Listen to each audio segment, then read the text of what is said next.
अस्सलाम वालेकुम। आज हमारे पास बहुत ही इंपॉर्टेंट वोकैबुलरी है, आपने लेक्चर मिस नहीं करना। चलें स्टार्ट करते हैं।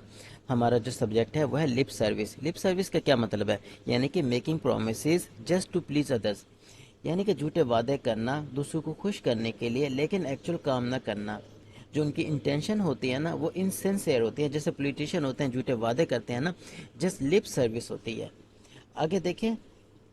No matter what Israel does, the United States and its Western allies remain unwavering in their material, political and diplomatic support for the state of Israel.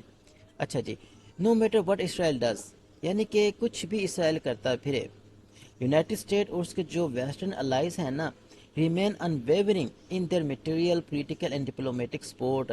जनाब वो क्या करेंगे पॉलिटिकली और जो डिप्लोमेटिक लेवल पर जो सपोर्ट है, इसके अलावा जो मटेरियल यहाँ पर यूज़ हो रहा है, यहाँ पर बात की जा रही है फाइनेंशली या असला वगैरह प्रोवाइड करना, इस सिलसिले में जनाब आला वो हेल्प करते रहेंगे, सपोर्ट करते रहेंगे। अनवेवरिंग का मतलब होता है अटल, यानी कि जो आप डिसाइड कर लें फिर आप उससे पीछे ना हटें। अब जनाब आला ये जो यूनाइटेड स्टेट है और जो उसके वेस्टर्न अलाइज हैं, ये फाइनेंशली, पॉलिटिकली और डिप्लोमेटिक लेवल के ऊपर इसराइल को सपोर्ट कर रहे हैं। यस, और इस सिलसिले में वो बहुत ज़्यादा कमिटेड हैं। अच्छा देखिए, जो अनवेवरिंग है ना, कई कई दफ़ा ये कोलोकेशन की शक्ल में भी आता है।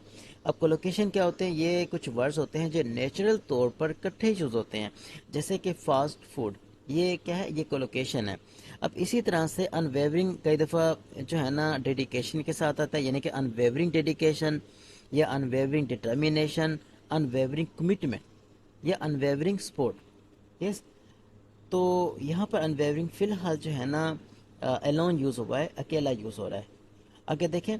This is evident. एविडेंट होता है यानी कि उर्दू में हम इसको कह सकते हैं वाज़ह, क्लियर। ठीक है ना?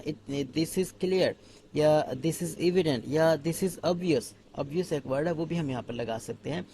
This is clear from the recent visit of United States secretary of state Antony Blinken to France. अब देखें जी, हाल ही में जो यूनाइटेड स्टेट का सेक्रेटरी है ब्लिंकन, उसने विजिट किया है फ्रांस का।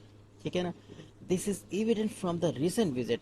अब ये चीज़ क्लियर है उसके जो जो उसका रिसेंट विजिट हुआ है ना ब्लिंकन का फ्रांस में, उससे ये चीज़ क्लियर हो गई है। Where he met with his counterpart, जहाँ पर वो अपने काउंटर पार्ट हम मनसब से मिला, and called for D escalation in the middle east. अब उसने क्या कहा? उसने कहा कि जनाब आला मिडल ईस्ट में किस चीज़ की ज़रूरत है? डी एस्केलेशन की। एस्केलेशन होता है एक सिचुएशन है जो कि ख़राब है, उसको मज़ीद ख़राब कर देना, वो एस्केलेशन होता है। और डी एस्केलेशन, जो सिचुएशन ख़राब हो गई उसको डी एस्केलेट करें, उसको क्या करें जनाब आला? उसको कम करें। यस, अब वो यहाँ पर एम्फिसाइज कर रहे हैं कि जो मिडल ईस्ट के अंदर हो रहा है ये नहीं होना चाहिए। जो वायलेंस वायलेंस वगैरह या जो भी जंग है, इसको ख़त्म हो जाना चाहिए, इसको कम हो जाना चाहिए। Warning of the risk of a full scale conflict, और साथ ही वो वार्न कर रहा है कि जनाब अगर इस तरह होता रहा तो ये एक फुल स्केल जंग भी हो सकती है। Yes, while Blinken outwardly, outwardly होता है ज़ाहरी तौर पर, प्रेजेंट हिमसेल्फ, अब ज़ाहरी तौर पर लगता तो यह कि जो ब्लिंकन है वो अपने आप को प्रेजेंट कर रहा है एज ए पीस कीपर। ठीक है, यानी कि पीस कीपर ऐसे लोग जो दो या दो से ज़्यादा लोगों के दरमियान सुलह करवाएं, वो पीस के कह सकते हैं कि बहुत ज़्यादा मदाई हों।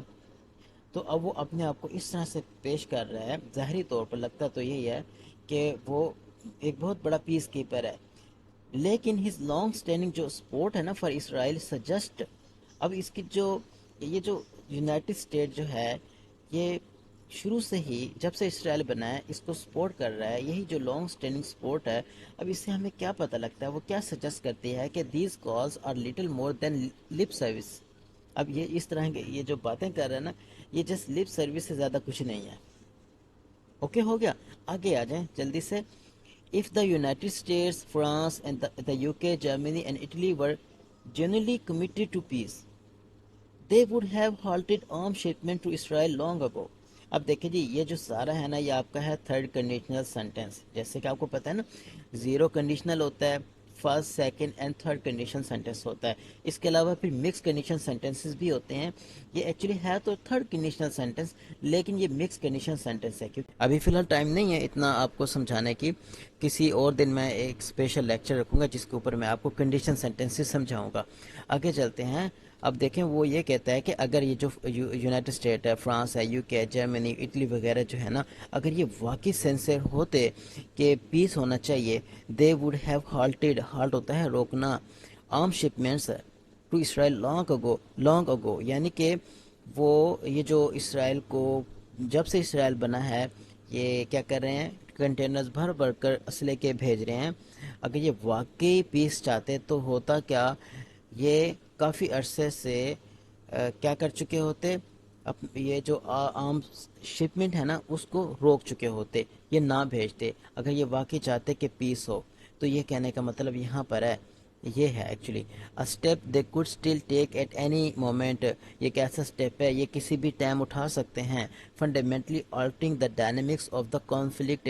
یہ بیسیکلی ہوتا کیا اگر یہ اس طرح سے کرتے، اگر یہ واقعی پیس چاہتے، یہ عام شپمنٹ کو روک لیتے تو اس سے ہوتا کہ جو ڈائنامکس ہے نا کانفلکٹ کا وہ کمپلیٹلی چینج ہو جاتا ہے. یہ جو امبیلنس آف پاور ہے، یہ جو لوگ آپس میں لڑ رہے ہیں، یہ جو گروپس بنے ہوئے ہیں، یہ آج نہ ہوتے. یہ کمپلیٹلی جو کنفلکٹ تھا نا اس کا ڈائنامکس ہی چینج ہو جاتا.